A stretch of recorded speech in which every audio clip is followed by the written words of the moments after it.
Lección 3. El hacedor de lluvia. En esta lección aprenderemos 3 estrategias para mejorar la comprensión lectora. Para ello, usaremos un cuento de la tradición oral del pueblo Tzutujil llamado El hacedor de lluvia. Al finalizar la lección, nos propondrán identificar a los personajes del cuento y cambiar los tiempos verbales del texto leído. ¿Recuerdas las 3 estrategias básicas que hacen que la lectura sea una actividad interactiva? Prestar total atención al texto. Investigar palabras o conceptos que desconocemos. Y releer cuando haya algo que no nos quede claro. Leyendo de manera activa, estaremos listos para comenzar a profundizar en la lectura. Primera estrategia lectora: buscar sinónimos.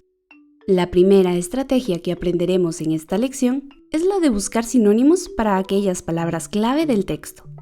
Un sinónimo es una palabra o expresión que tiene un significado igual o parecido a otro. Comencemos con el título del cuento que leeremos en esta lección: El hacedor de lluvia. Si desconocemos el significado de la palabra hacedor, por ejemplo, un sinónimo nos ayudará a comprender la idea clave del relato. La expresión hacedor proviene del verbo hacer y es la persona que hace cosas o produce situaciones. En el diccionario de sinónimos encontraremos varias expresiones, pero no todas aplican al contexto de la frase. En este caso, 2 sinónimos sí funcionarían para nuestro título: hacer y ejecutar. El título nos ilustra que hay alguien que hace o se encarga de producir la lluvia. Como segundo ejemplo, tomaremos una oración del cuento: 5 hermanos cultivan la milpa. Si deseamos buscar sinónimos del verbo cultivar, posiblemente encontraremos muchos. De acuerdo al contexto de la oración, no todos son aplicables. ¿Cuál crees que es el que más se asemejaría? Estás en lo correcto. Sembrar es el sinónimo más apropiado para comprender el significado de cultivar. 5 hermanos siembran la milpa. Segunda estrategia lectora: identificar los motivos de un personaje. Como segunda estrategia, identificaremos los motivos de un personaje.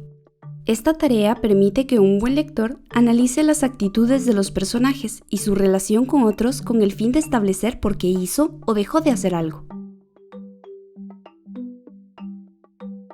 Algunas preguntas que podríamos hacernos después de leer el cuento son: ¿por qué Navei no trabaja como sus hermanos?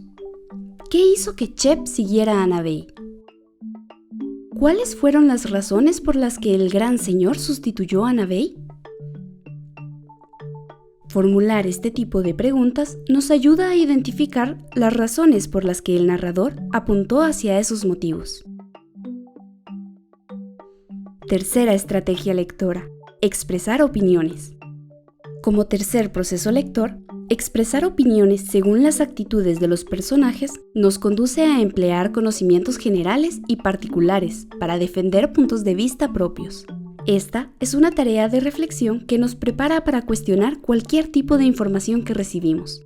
Por ejemplo, después de leer el cuento, podríamos cuestionarnos: ¿qué pienso de la actitud de Navei? ¿Cómo calificaría su conducta como hijo y hermano? ¿Cómo me sentiría si yo fuera Chep? ¿Qué haría en su lugar? ¿Cuál es el conflicto o problema en la historia? ¿Me parece justa la manera en la que se solucionó al final? ¿Recuerdas las 3 estrategias que debemos practicar después de la lectura? Buscar sinónimos, identificar los motivos de los personajes y opinar sobre sus actitudes en la historia. Te sugerimos que leas con atención el relato El hacedor de lluvia y te enteres por qué uno de los niños se negaba a trabajar. Recuerda, aplicar las estrategias que acabamos de estudiar. Que disfrutes la lectura.